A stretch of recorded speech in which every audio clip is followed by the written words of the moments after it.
হে মুসা, তোমার হাতে ওটা কি? তোমার ডান হাতে ওটা কি?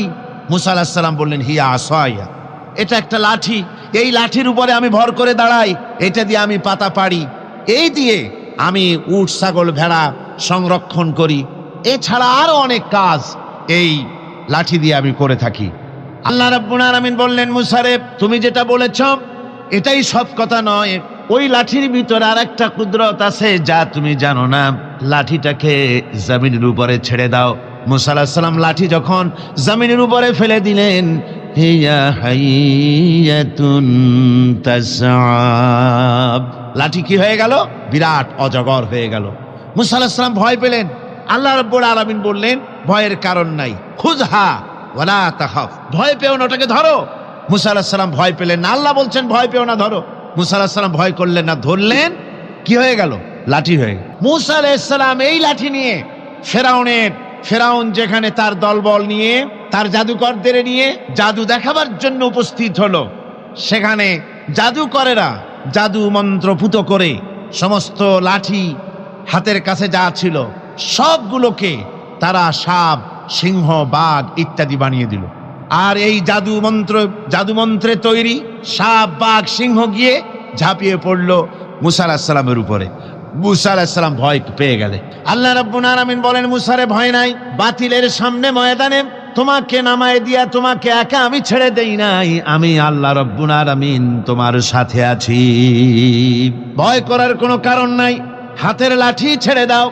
মুসা আলাইহিস সালাম লাঠি ছেড়ে দিলেন, লাঠি সাফ হয়ে গেল।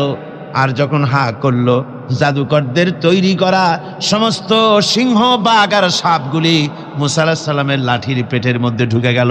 সাহাবায়ে কেরামদের সঙ্গে রোমকদের লড়াই হতেছে, রোমক সৈন্যরা যুদ্ধে জিততে পারতেছে না কিছুতেই।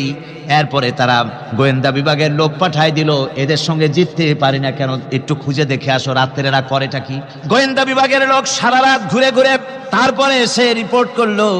এরপরে এসে তাদের প্রধানের কাছে রিপোর্ট করলো, আমরা যার কাছে গিয়েছিলাম দেখে এলাম, হুম বিল্লাইলি রহবানুন ওয়া বিন্নাহারি ফুরসানুন, আমরা দেখে এলাম যাদেরকে দিনের বেলায় প্রচন্ড শক্তিশালী বীর যোদ্ধা রূপে যাকে যুদ্ধ করতে দেখেছি ময়দানে, রাতের বেলায় দেখলাম গিয়া একেবারে নিতান্ত ফকিরের মতো, কেউ তো সেজদায় পড়ে কাঁদতেছে, কেউ আবার তেলাওয়াত করতেছে, চোখ দিয়া পানি পড়তেছে, আবার কেউ নামাজ পড়তেছে, আবার কেউ হাত তুলে রেখেছে তাদের প্রভুর দরবারে, চোখের পানিতে তাদের চোখ বুক ভেসে যেতেছে। সারাটা রাত তেলাওয়াত আর সেজদা আর নামাজের মধ্যে তারা এভাবে কাটিয়ে দিয়েছে।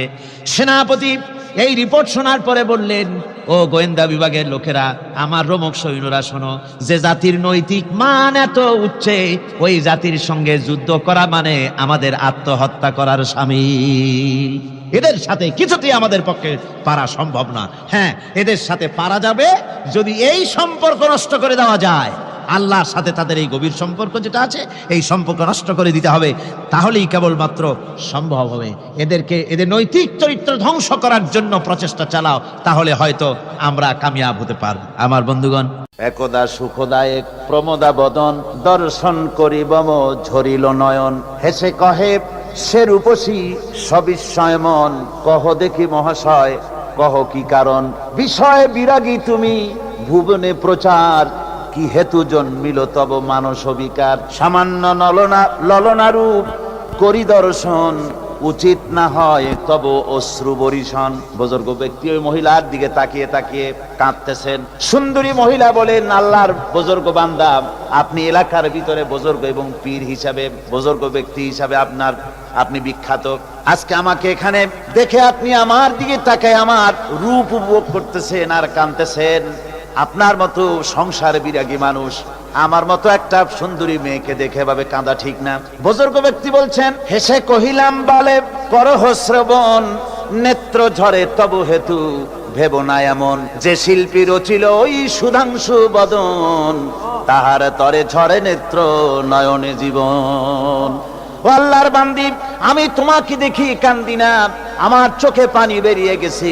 তোমারে দেখে আমি মনে মনে ভাবলাম, এত সুন্দর করে যিনি মানুষ বানিয়েছেন, না জানি ওই আল্লাহ রব্বুল আলামিন কত বড় সুন্দর। হযরতে লোকমান তার সন্তানদেরকে ডেকে বললেন, ও আমার সন্তানেরা, ইয়া বুনাইয়া, হে আমার প্রিয় সন্তানেরা, লা তুশরিক বিল্লাহ, খবরদার আল্লাহর সাথে কাউকে শরীক স্থাপন করো না। সাবধান, আল্লাহর সাথে কাউকে অংশীদার বানিও না, কাউকে শরীক বানিও না। সামান্য স্যান্ডেলের ফিতা গাছা যদি ছেড়ে যায়, মানুষের কাছে চাইও না, আল্লাহ রব্বুল আলামিনের দরবারে হাত পাতো। রব্বুল আলামিন তোমার স্যান্ডেল কেনার পয়সা জুগিয়ে দেবেন। জোরে বলেন সুবহানাল্লাহ। যা দরকার তার কাছেই চাও, হাত তার কাছেই পাতো। ওই যে সম্রাট শাহজাহানের কথা আমি আপনাদেরকে শুনাই। ফকির একটা ঘুরতেছে সারাদিন। এক লোক বলছে যে, আপনি এত, হে ফকির, তুমি এরকম করে ঘুরছো সারা জীবন, বুড়া হয়ে গেছো খয়রাত করতে করতে, ছোটবেলা থেকে তোমার ভিক্ষা করতে দেখি, আর কতকাল ভিক্ষা করবে? কয়, করবোটা কি? ওই যে বাচ্চার কাছে যাইতে পারবে, বাচ্চার কাছে গেলে এমন ভাবে দিবে, অনেক দিবে, নিয়ে কুড়াইতে পারবা, তোমার আর জীবনে ভিক্ষা করা লাগবে। ফকির চলে গিয়েছে, কোথায় পাবো বাচ্চারে?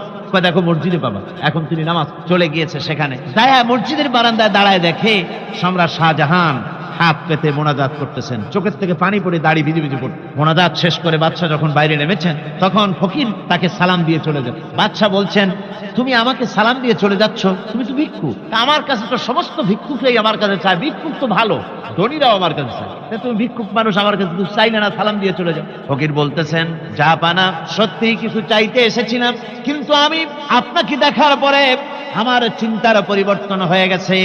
আমি তাকিয়ে তাকিয়ে দেখলাম মসজিদের ভেতরে, আমি চাইতে এসেছি দিল্লির সম্রাট শাহজাহানের কাছে। যেই সম্রাট, দিল্লির সম্রাট যার কাছে আমি চাইতে এসেছি, আমি তো দাঁড়ায় আছি, কান্দি না, কিন্তু আমি দেখতেছি যার কাছে আমি চাইতে এসেছি তিনি যেন আবার কোন সম্রাটের কাছে আমার চাইতেও দারুণ ভিক্ষুকের মতো হয়ে চোখের পানি ফেলে ভিক্ষা চাইতেছে। মনে মনে ভাবলাম, মানুষের কাছে ভিক্ষা চাইবো না কোনদিন আর। বাদশা কান্দে, যেই বাদশার কাছে ওই সম্রাটের সম্রাট রাজা ধীরাজ আল্লাহর কাছে ছাড়া কারো কাছে জীবনে আর হাত পাতবো না।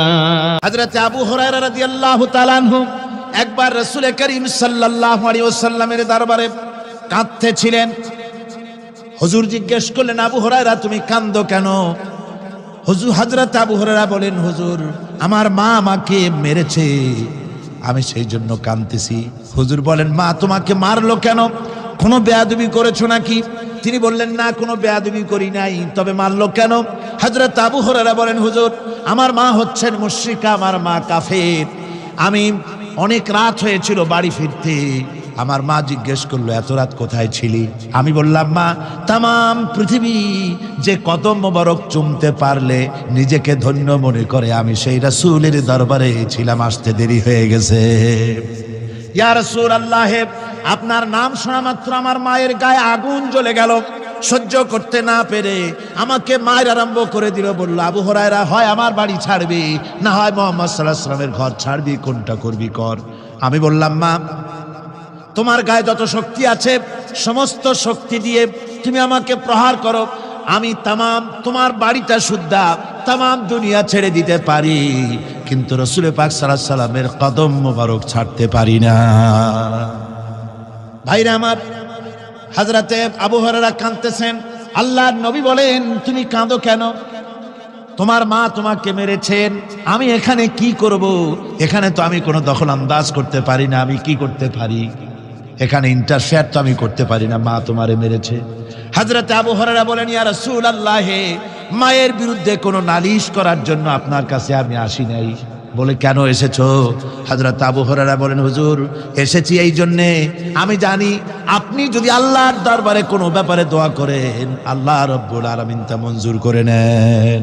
আপনি মেহেরবানি করে আমার মায়ের হেদায়েতের জন্য আল্লাহর কাছে দোয়া করুন। হুজুর সাল্লাল্লাহু আলাইহি ওয়াসাল্লাম দু হাত উঁচু করলেন, বললেন, আল্লাহুম্মা ইহদি উম্মা আবি হুরায়রা, আয় আল্লাহ আবু হুরায়রার মাকে তুমি হেদায়েত নসিব করে দাও। এই দোয়া রাসূল করতেছেন। হুজুরকে দোয়ার মধ্যে ফেলে রেখে আবু হুরায়রা দৌড় আরম্ভ করেছে বাড়ির দিকে। পেছন থেকে কয়েকজন সাহাবী তারা দৌড়ে গেল। আবু হুরায়রা দৌড়ায় কেন? এত ভদ্র মানুষ, কোনো সময় কারো সাথে রাগারাগি করে না, দৌড়ায় কেন? নিশ্চয়ই কোনো বিপদ বুঝি হয়ে গিয়েছে, পিছন থেকে জামা টেনে ধরেছে, কি হয়েছে, দৌড়াও কেন?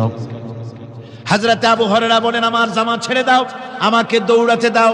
আমি দৌড়াইয়া বাড়ি পৌঁছে গিয়ে দেখতে চাই আমি আগে দৌড়ে বাড়িতে গেলাম না নবীজির দোয়া আমার আগে আমার বাড়ি পৌঁছে গেল। কোনটা হলো আমি সেটা দেখতে চাই। হযরত আবু হুরায়রা দৌড়াতে দৌড়াতে ঘরের কাছে গিয়ে নক করেছে। ভিতর থেকে আওয়াজ এলো, কে? কিছুক্ষণ পর মা আমার বেরোলেন, মাথার চুল দিয়ে পানি পড়তেছে, বুড়া মানুষ। মা আমার কাছে এসে বলল, বাবা তোমাকে মারার পর আমি বড় অনুতপ্ত হয়েছি, মনে মনে অনুশোচনা করেছি, আরে আমার ছেলে তো কোনো খারাপ জায়গায় যায় নাই, কোনো খারাপ মানুষের কাছে যায় নাই, মারলাম কেন? বড় অনুতপ্ত হয়ে গেছি আমি।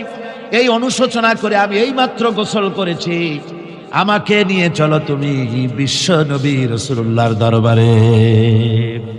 আমার ভাইরা, রাসূল পাক সাল্লাল্লাহু আলাইহি ওয়াসাল্লাম আল্লাহর নবী এমন এক মহান সত্তা ছিলেন যে তিনি দোয়া আল্লাহর দরবারে হাত উঁচু করতে দেরি আছে, কিন্তু দোয়া কবুল হতে দেরি নাই।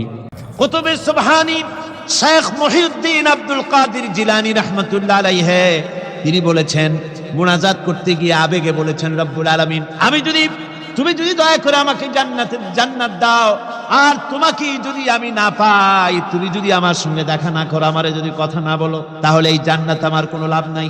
আর আমাকে যদি জাহান্নাম দিয়ে দাও, আর মাঝে মধ্যে তুমি যদি জিজ্ঞাসা করো মহিউদ্দিন কেমন আছো, তাহলে এই জাহান্নাম আমার জন্য বেহেশত হয়ে যাবে।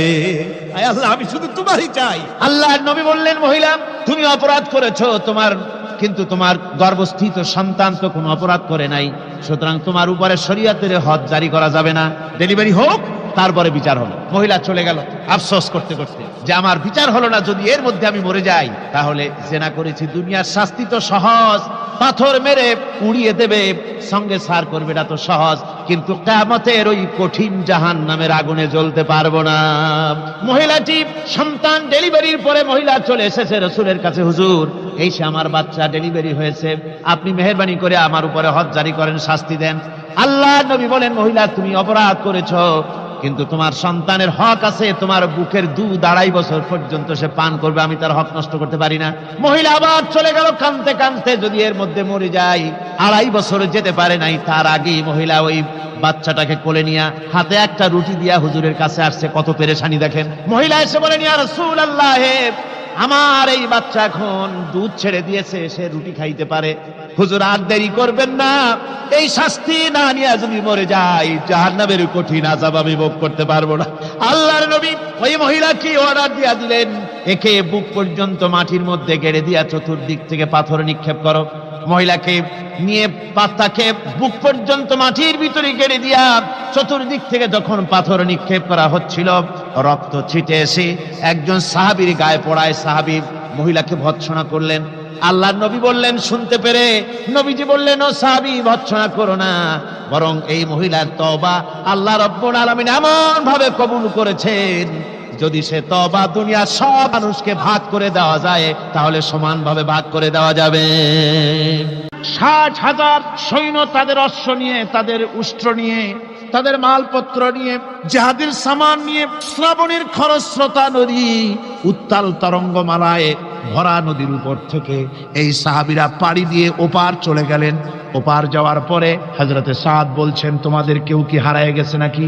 সবাই এদিক ওদিক তাকায় খোঁজ করে বলল, মানুষ তো দূরের কথা, একটা উটও আর ঘোড়াও একটাও হারায় যায় নাই।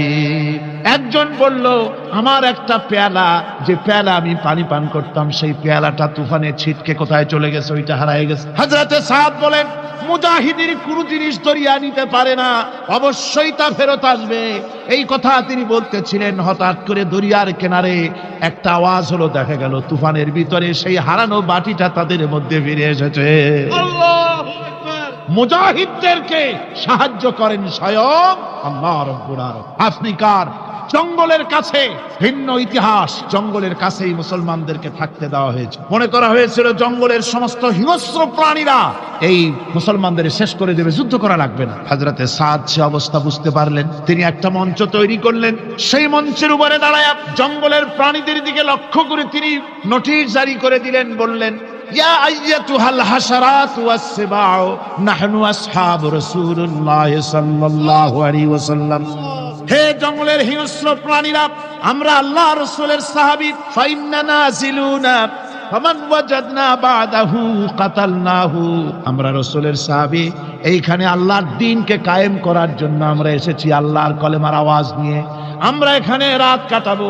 সুতরাং এই জঙ্গলের ভিতরে হিংস্র প্রাণী যত আছো সব আমাদের এই জায়গা ছেড়ে অন্যত্র চলে যাও।